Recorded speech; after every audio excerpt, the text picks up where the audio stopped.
Okay, so one of the first steps I do before all the actual stuff with the beer and the bottles is to get the priming sugar solution ready, because it takes a while to boil it, dissolve it, and then cool it down. So what I'm doing is I'm taking 2 cups of water. My water of choice is our trusty Cullen Spring. 2 cups of water, which I'm going to get boiling, which will take some time. While that's getting there, I'm going to measure out my dextrose. Of course, you'll probably have a nice little baggie from your homebrew shop that's already measured, but I'm testing out my new scale. So I really just want to get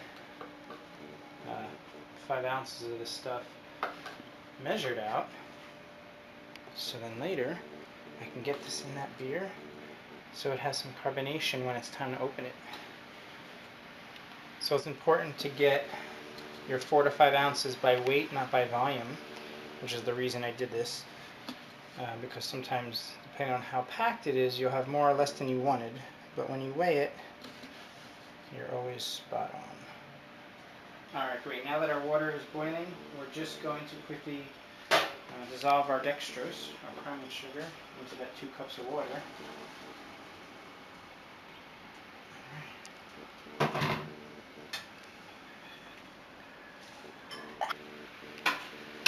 So we're going to let this sit. Well, we're going to let it boil for 1 more minute, and then turn off the flame, let it slowly cool down, and then to speed it up I usually put like a cold water bath and let that sit in it while we switch gears and do some other stuff, like sanitizing our bottles. So the next step is getting our sanitizer ready and then sanitizing our beer bottles. What you'll see here is I have the bottling bucket, the spigot, and optionally, but also very useful, is a spare fermentation bucket that we're going to use as our sanitizing bucket, so we can put all the sanitizing solution in there without having no place to put it, which I'll see in a minute. So what I've done is I've already made my Star Stand solution. Actually, this is a little leftover from another batch. I got about 2 gallons left. What this means is you take your Star Stand, you put about ½ an ounce to every 2.5 gallons of water, or an ounce to 5 gallons, which is a lot. And then whatever you have left, you kind of save it, as long as it's kind of not evaporating, for your future batches. So what I'm going to do to start is to just pour my sanitizer into one of these buckets. Hope that Hudson doesn't go and take a drink out of it. So basically, first thing we want to do is sanitize the actual buckets. The easiest way to do that is to just transfer this stuff back and forth a few times, shaking it up, spraying the sides, and getting that bucket really clean. You can use your hand, you can use a spray bottle. You're supposed to wash your hands right away if you touch this stuff, but it's kind of no rinse food grade, so it's not really that bad. So the bucket itself, sure, you want to sanitize the surfaces of it, but you also want to sanitize the inside of the spigot. Run some Star Stand through there.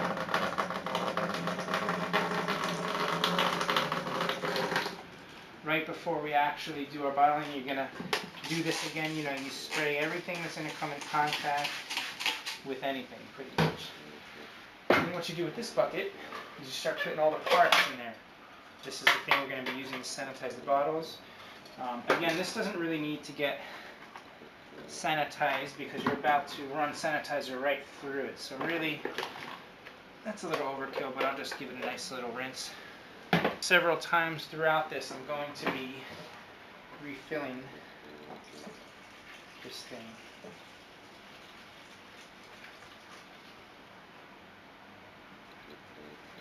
Now I'll leave the bucket here on the side and throw the other gear in there, meaning the hoses.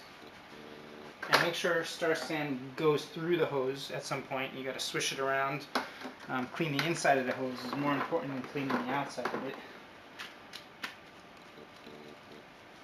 And then anything else, caps, gonna need about, let's see, 24 22s, and then some extras. So I'm gonna have at least like 30 or so caps sanitized in here. So what I usually do is keep them in this thing. I just throw it right in there. They can hang out. at a cat party. Some other stuff we're going to get sanitized is the siphon, another gear. The bottling one, things like that. And again, I'm going to sanitize these right before we use them by flushing the liquid through them. I'll get that hose attached here, and we'll actually, just an example of how this works. You do that a few times, and liquid's going to come flying out here. So that's sanitized. We're going to run a lot through it later. So this will just hang out here for a bit. Hudson, don't go by that, please. Hudson. Hudson. Hi, Hudson. Oh, another thing that's highly optional but highly useful is a fold-out workout mat. Because this is the doggy barricade for once we get going in there. We're actually going to block off the kitchen, so Hudson can't go near the beer else being bottled. Hudson. Hudson, hi.